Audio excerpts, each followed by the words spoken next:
It looks like we are live. We're live. Thank you. And we're back in Joint Information Technology Oversight Committee, and we're talking about cross-branch communication. And we now have Kevin Moore, Director of IT from the legislative branch now. And we had a brief conversation earlier. The initial question was just, give us your perspective on the communications between the branches, how it's done. And then I'm hoping we'll have a conversation afterwards on perhaps sounded like how it can be improved.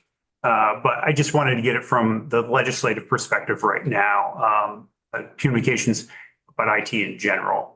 So sure, you can define that how you wish. I will try to do my best and then seek questions. For the record, Kevin Moore, Director of IT for the General Assembly. I will say in the grand scheme of things, since I've been here with the General Assembly, it's a little over 14 years now, communications have improved from where we started. This was pre-ADS, this was DII timeframe, where there was a bunch of individual departments throughout the executive. Certainly improved since that point in time. I think from my perspective, my office's perspective at this point, things are communicated on a need-to-know basis. But the perception of what is need to know isn't always the same. So my perception of what I may feel I need to know is different than what judiciaries may be, and it's different than what the executive branches may be. My largest concern about communication is to ensure that if we are a customer of a product, is that we are aware of what's happening with the life cycle of that product over a period of time. So we have ERP as a good example on our agenda, so I'll just use that right now. The selection of the Workday product, we weren't involved in the selection of that. We are indeed a customer of it.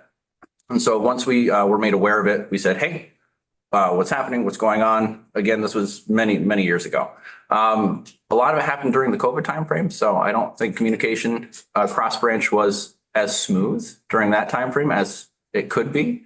But that's an example of a product selection that we're a customer of that we didn't have information or awareness that a new product was being selected at that point in time. Since then, our legislative HR department has been the primary point of contact for that project.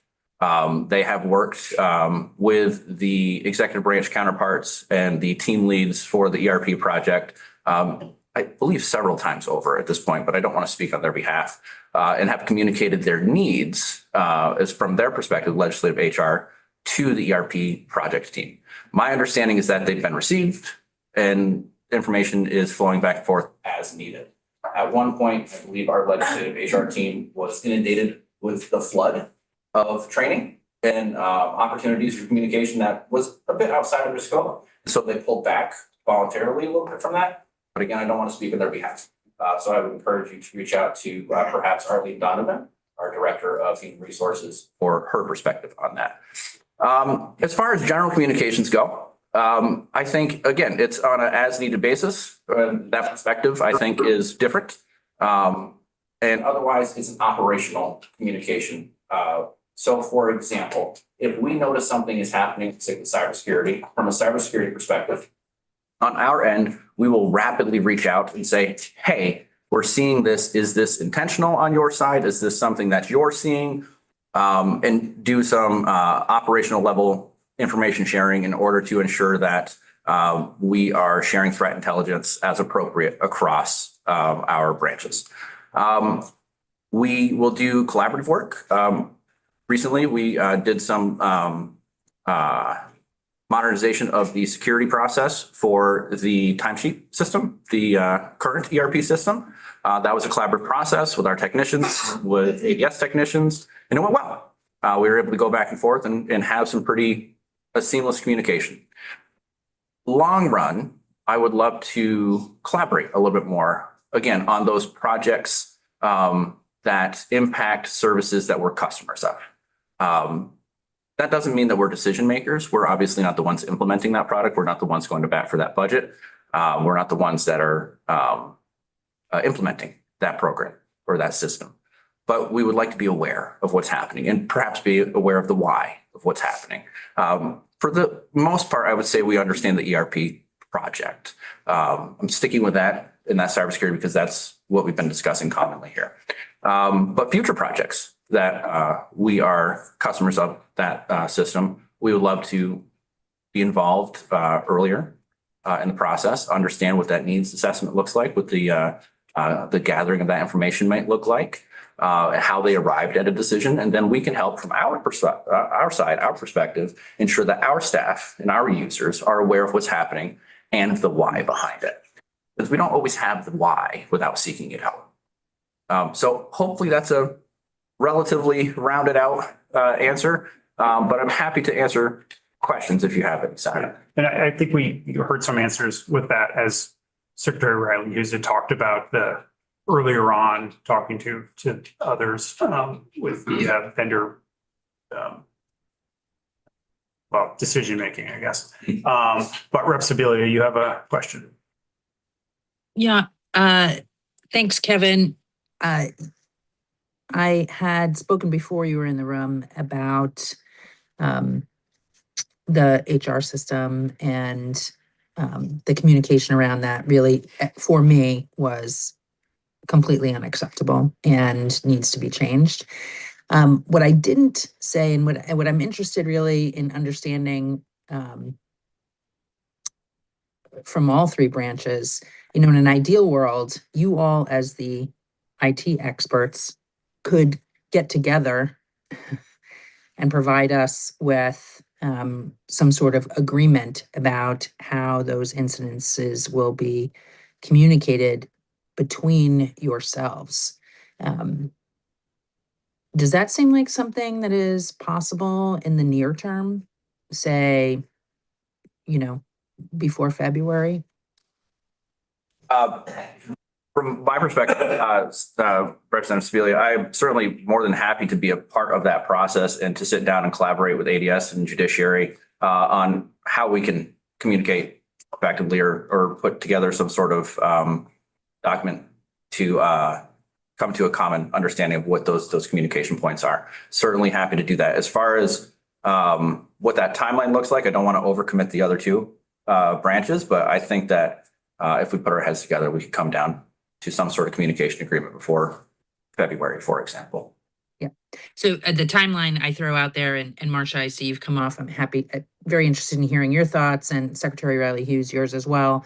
The timeline I put out there because, at least for me, and I am only one member of this committee and others, again, that was completely unacceptable and really can't happen again.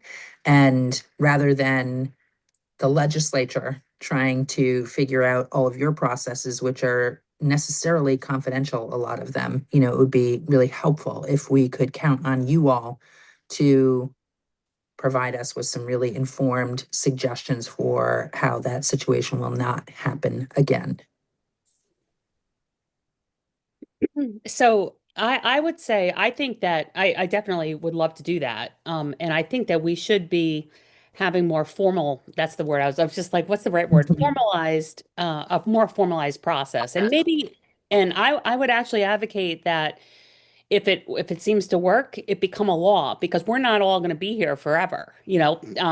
People change, these positions change, people change. And I don't know that an MOU might be enough, but either an MOU or a law or something formalized so that it has longevity. That's what I would advocate for. But yes, I'd be happy to work on it. And I know Joe would too. Throwing in my 2 cents for a second here. I think an MOU is probably a great starting point from my perspective. It's at least flexible enough where if we need to go through and change something, we can certainly do so. If we find, again, from my perspective, friction or challenge in updating that or maintaining that, maybe we can take it further, consider the legislation side of things. Secretary Riley Hughes, I see you unmuted. I did. Well, we're covering quite a wide range of topics here. One of the things that I focus on in this role is what statute obligates me to and assigns my responsibilities to in maintaining and managing the operations of technology across state government. what I have the authority for, what I don't have the authority for. And communication is more of the human side of it than it is the organizational, governance-based or technology capacity capability side. So I think what I'm hearing here is a little bit more of a human issue than I am hearing a technology issue. But what I think would be really helpful is as we in the executive branch are managing a much broader volume of technology services, solutions, and capacity, yes, for many of the same Vermonters, but the volume of activity and technology is much greater than what the other branches are responsible for. That we really focus around those standards and the governance around where we're applying those NIST standards, and in that where there are different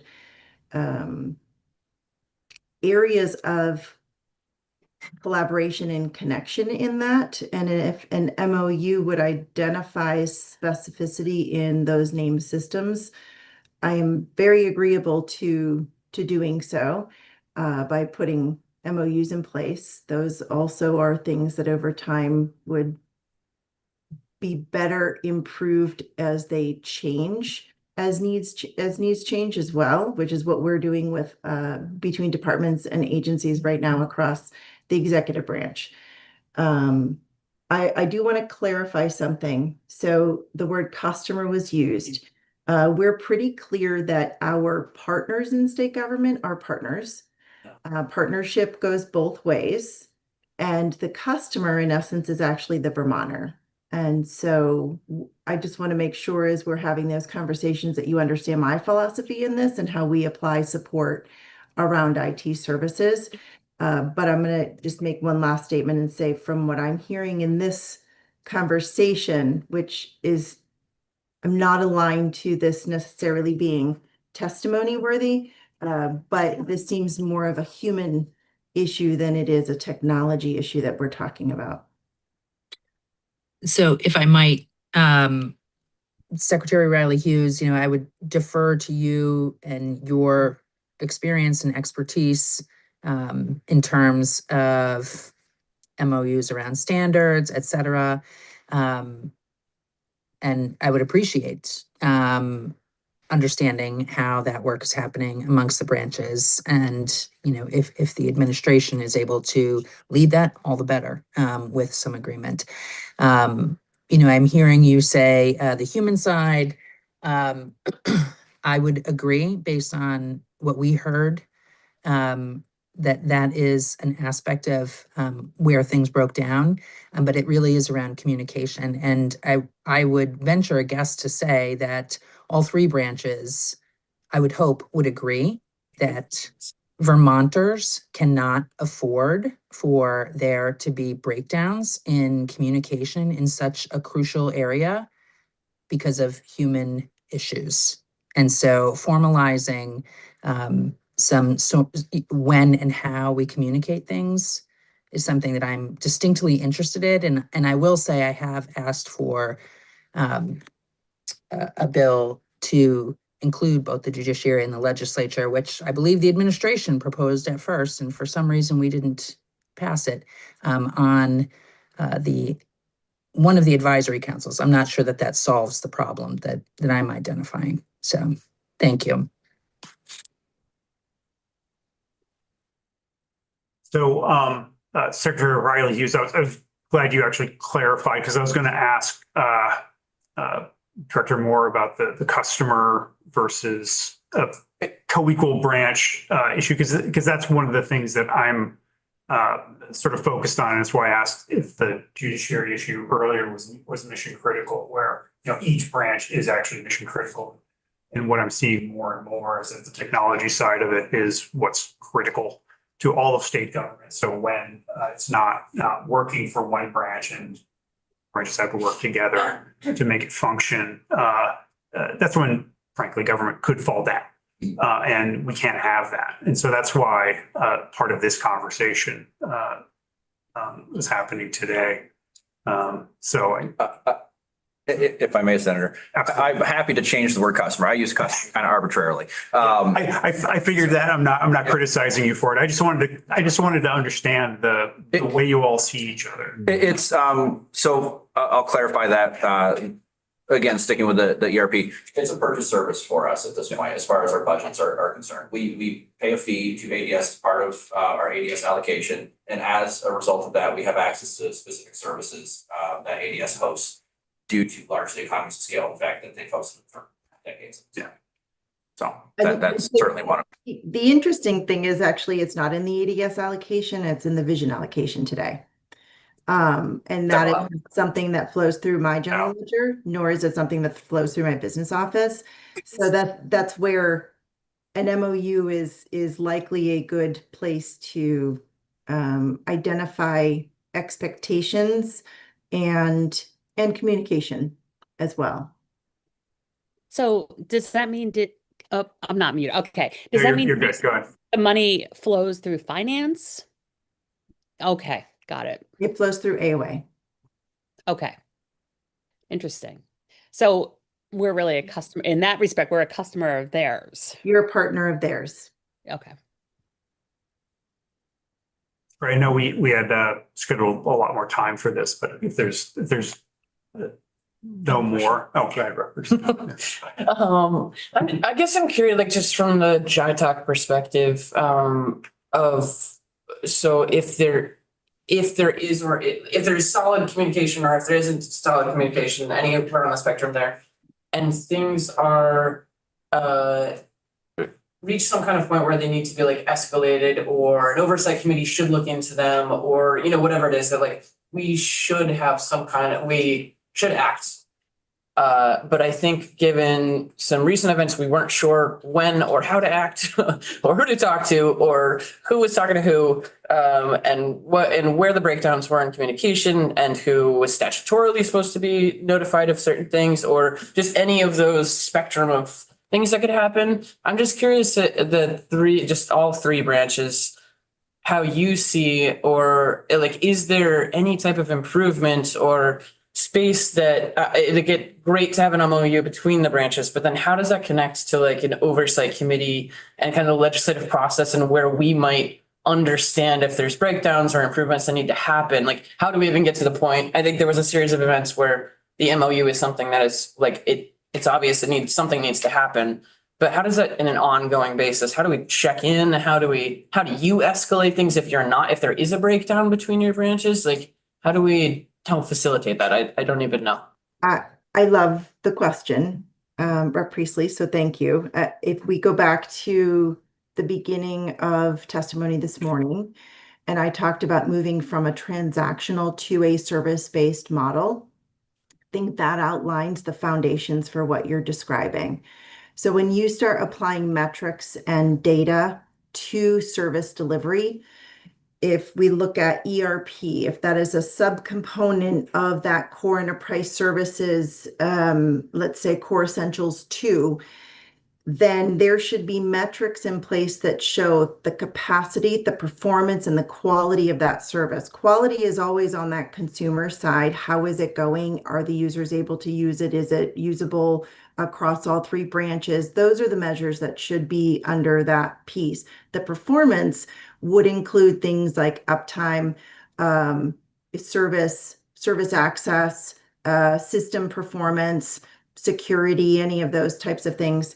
And being able to regularly see that data, both as a consumer of the service, being judiciary, executive, and legislature users and departments, they can gauge those metrics on whether or not is that what we're experiencing or not. And that opens the door for those feedback items. MOUs or not, I think that in itself foundationally is an area that we've not had in place before, that under this new model, this new maturity of ADS, we'll be able to see that more regularly at the granular service level too. So one, I think that's a plus there. The second thing is the government is interesting. this is just my perspective. I don't have years and years of history working in different agencies or branches in this role. I've come in from the outside trying to look at it whole. And so, the people and the feelings are real. And so that will always impact communications. But as colleagues, CIOs across all three branches, we have a responsibility.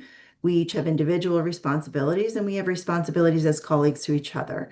And so I would say as those service improvements and service metrics start showing themselves, being able to share that more regularly, either through email or through a dashboard with Marcia and Kevin, I think will be helpful for them. And it may even help them identify areas that they want to take on that same type of model and approach to service delivery. And the more consistent that we are across our three branches in operating technology, the more consistent that we become for Vermonters too. I wanted to throw a suggestion out there. So at the judiciary, we've been really focused on providing dashboards for availability to outside constituents, to all of our constituents, so that they can see when our services are up and running. I would like to see that for all three branches of government, just some sort of dashboard that says, these services are running, these services are not running. I've resorted and, quite frankly, to setting up my own monitoring of executive branch services so that I can see if it's up and running or not. So I think it would be really beneficial to provide a dashboard that us as IT professionals really can make sense of, because it's going to be highly technical, but also for constituents to be able to see how government's performing. And I think that's a really super important. I'd love to see a demo of your dashboard. Yeah, absolutely. It's cheap too. RTG? We have that, and then I also use Uptime. Oh, yes, yeah. So we actually have put up dashboards previously. Actually, when my office was down the hall before this was a committee room a few years back, I had a small monitor outside of our space where people could walk by and get a heads up display about service delivery and what things were up running. I don't think we've ever considered publicly posting that because most of our clients are internal facing. Certainly happy to consider it and see if we have the in-house tools to do so and what would be valuable to judicial and ADS staff. Yeah. So certainly willing to look at that and see how we can collaborate there. I will say, Denise, I did get blocked on some of your stuff because your security worked pretty well when I was trying to monitor it. So that's good. We monitor lots of services as well across all government. So. I just want thank you to all three of you. I guess what I was hearing was kind of a clean. We will eventually have systems in place that allow us to figure out uptime and have tech. And tech in a vacuum is great, and it's like going to do its thing. But then again, like we do have humans, and we do have humans that have to communicate with each other across. So I didn't hear anything that anybody sees as a legislative solution or ways that oversight should check in regularly. And is there or?